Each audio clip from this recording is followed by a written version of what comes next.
Well, it's about a week since the first race for the Camaro. All in all, I would consider it a success. We had a couple of gremlins, some self-inflicted, others just bad luck.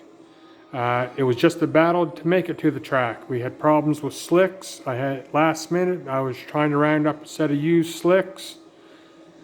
And even though they were probably close to 5 or 6 years old and didn't feel very sticky, after a while they came around. Friday night we went out and we had a bit of a transmission leak just out of the burnout box. Come to find out, I should have did my due diligence, but I never remembered or thought of it at the time when building the car. I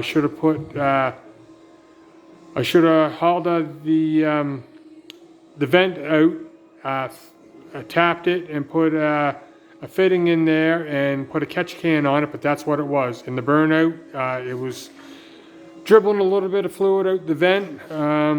Luckily, I had some rubber hose there.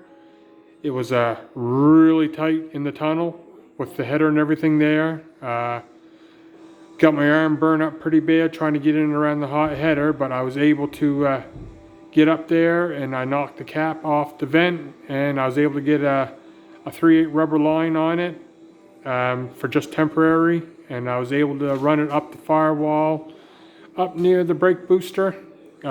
Later on over the winter, I'll tap it and I'll put a fitting in there and I'll run it to a catch can. But for the weekend and the next race, that worked fine. So that was Friday night. Like I said, the old slicks I got, they worked pretty good. They never got real sticky. They weren't even picking up rocks coming back after a run, but they were working pretty good. The car itself, I'm pretty happy with the way it ran. I got it neutered pretty bad. I took the 850 Holley off of it. I put a smaller 750 on it. Took a bunch of timing out. I put a big 28-inch tall tire on it. Left the 373 gears into it. This was all in the goal of trying to slow it down. The reason I'm slowing it down was because in NHRA rules that we follow, you can only go as fast as 1150 in the quarter, that is, without a roll bar and regular seatbelts. This car will never get a roll bar in it, so I got to stay within the 1150 or just can't run it at our local track. So that's the reason I had it neutered that bad. And it wasn't that bad until Saturday morning when the tires started coming around. After a couple good burnouts and runs on the tires, they started picking up rocks and they got really sticky. Then as the Facebook people seen the pictures and stuff, it was just wadding up the tire. It was dead hooking the slick. Just not enough wheel speed. It was shaking the tire a little bit, and even going down track, it was causing problems. I tried putting some air in them. By the looks of the pictures, even going down track, I should have had more than the 12 pounds of air, but live and learn, I guess. This car is quite a bit heavier than the Mustang, so we got a lot of work to dial in the air pressure and stuff like that. I don't think I'm going to be able to keep it neutered.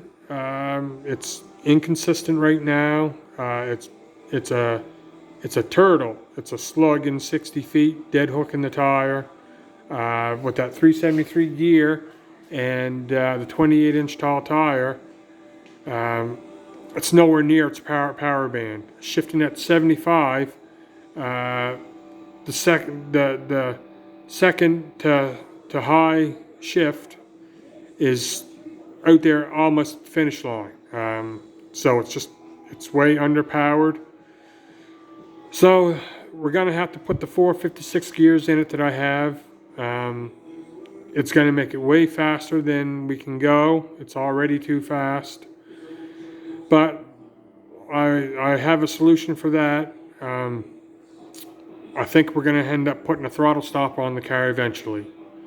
It's not that big a deal. Just it's no higher than the 4-hole Super Sucker spacer on there. We can just use the 2-step on the brake pedal to activate the timer, and we should be good to go. The 1150 brake for safety. That's just an ET brake. You can run. There's no rule for mile an hour. So so we can put a stop on it, run 1150, and it doesn't matter if it goes 128 mile an hour. We'll be all good. Anyway, another problem we had, showed up at the track Saturday morning with a puddle of fluid underneath the car where it sat all night, and jacked it up, and I got a little bit on all the pan bolts. The leak was mainly, it looked like it was up in the passenger's front corner of the transmission pan. And I got a little bit on all the pan bolts, so I thought that's what it was. We raced it Saturday. We just did time trials. We didn't enter the gambler's race. It was a $40 buy-in, and we only had 4 runs on the car. And I just knew that we were going to be a first round duck and waste of $40. It would have been nice. It was a $2,500 gambler race, but we decided to pass on it. Sunday morning, we showed up at the track. Same thing, more fluid under the car. Which, by then, I was really annoyed. Come to find out, it was the dipstick tube. That comes in the point of the self-inflicted gremlins. As you know, as some of you remember, when I put the motor and transmission in the car, the dipstick tube wasn't fitting quite right to the firewall. So as it was going in, I had to bend it to fit. I don't know if that cocked it in the hole. It's the O-ring type. It's not the type that has the rubber grommet that goes in and then the tube goes in that. It was the O-ring type. The bracket where it goes on the bell housing bolt, that was a little bent.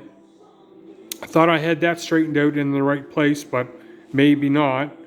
So I don't know if the dipstick just wasn't in the whole way for the O-ring to seal, if it was cocked or whatever. But I'm quite confident that's what it was. So I just had it in the shop here this morning, tore it apart.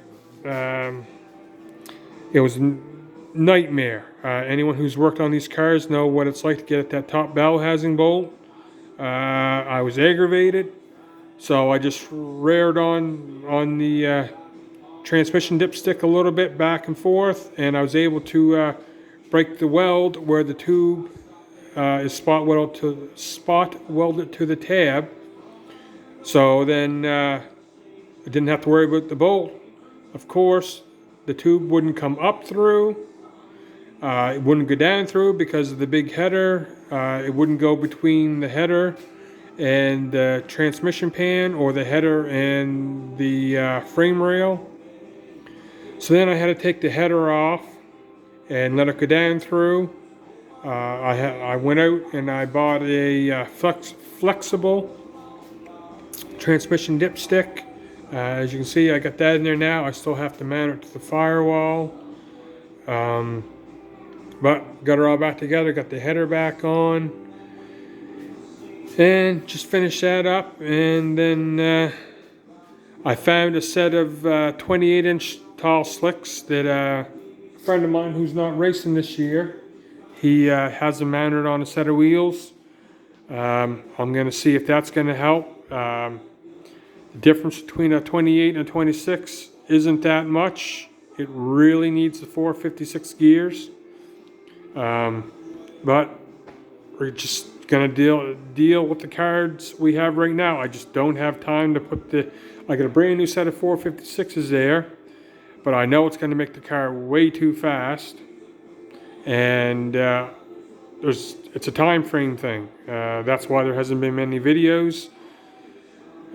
Just getting here and getting it done. So anyway, I'm going to put a set of 26s on it and see what that does to help it. It should make it a little bit better going down track, get it in the power band a little bit better. But it is what it is. All in all, I'm pretty happy with it. I mean, to run under the 1150 index, as bad as it's neutered,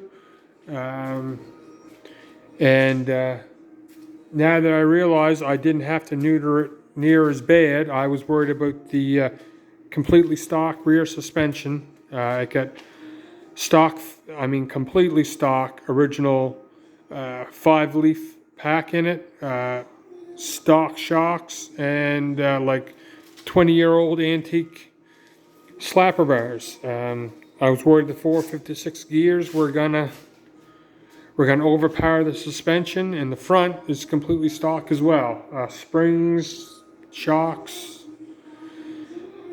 But as the Facebook people, the people on here that are friends with me on Facebook have seen, obviously hooking isn't a problem even with the stock suspension and slapper bars. It had the slick wadded up pretty bad. A lot of that was because of the lack of power and wheel speed. But we're gonna try a set of 26s and see if that's gonna get me close to where I need to be. But until then, it's just a guessing game. Anyway, that's about all I got left to do, and she's gonna be ready for the track. I got some routine maintenance, check the oil. And now that I get the dipstick tube in, once I get it mounted to the heater box there, start it up, back it out, put some transmission fluid on it, and give her a test and bring her back in and see if we got our leak fixed. Anyway, see you later.